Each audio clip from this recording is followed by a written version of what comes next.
Well, now that we have been introduced to the tone curve inside of the Develop module, let's take a look at how we can use the tone curve controls in order to improve a photograph. In this case, we'll be working on this portrait of my daughter Sophia holding this basket of strawberries when we were strawberry picking in upstate New York.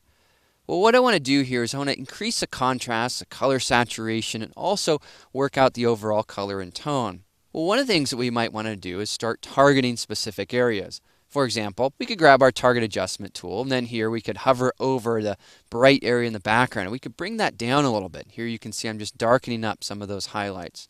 Well, then I could go to the midtone range, and I could hover over some of those areas, and I could click and drag up, just bringing up those points here in this image.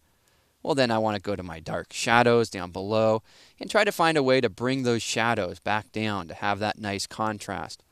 Well, here we have the beginning of a curves adjustment. It's not great, but it's getting there. Take a look. Here we have before and then now after. Well, the great thing about this is that currently our point curve is just linear. So we're kind of swinging that linear line one way or another. We can make this even more dramatic by going into our point curve view here. And here, let's say we're going to apply kind of a traditional S-curve. We'll click and drag up in our highlights, and then we'll also click and drag down in our shadows, down in the lower area. Now this is a kind of generic little S-curve here, but it just gives me the ability to control contrast in an interesting way. Now with those highlights, I can control those with this top point up here. I could drag that down, just bringing in a little bit more detail into that range, or I could also add more light to that area as well by dragging it one way or another. All right, well here I'm going to simply just drag it down just a touch there, and I'll go ahead and actually move that a bit up, just a little bit more there. All right, well next I'm going to work on my overall brightness with this point, and then also the darkness over here with this point, just increasing or boosting that contrast. And then with my dark blacks down here, I'm just going to bring those up just a little bit there so I have a little bit more nice detail. Now one of the things that you might want to do when you're working with your images is you might want to turn on your clipping indicators. You can do so by pressing the J key. And if you remember, when you have your histogram open, pressing the J key will turn on these two icons here. Now what that will do is it will show you if you have any clipping in those blacks. For example, when you're working with a point curve, you can make some adjustments, like I'm making here, where you can deepen the blacks, but you can go too far. In other words, you don't have detail there. So again, pressing that J key can help you out. And it can help you find just the right spot for how dark you want to go with those, or also how you want to modify your highlights. Well, here we just have some clipping in the deep shadows, so I think we're fine. So I'll press the J key again to turn that off, and then we'll look at our before and after. Here it is before and then after. Now I've pushed this image pretty far, increasing the contrast quite a bit.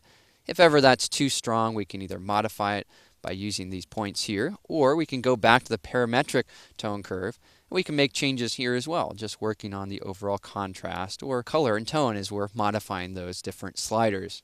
All right, well, once you've made your adjustments inside of the tone curve, you're almost always going to want to go back to the basic panel. Because in Lightroom, these adjustments don't live by themselves. Rather, we use them in unison with our other controls.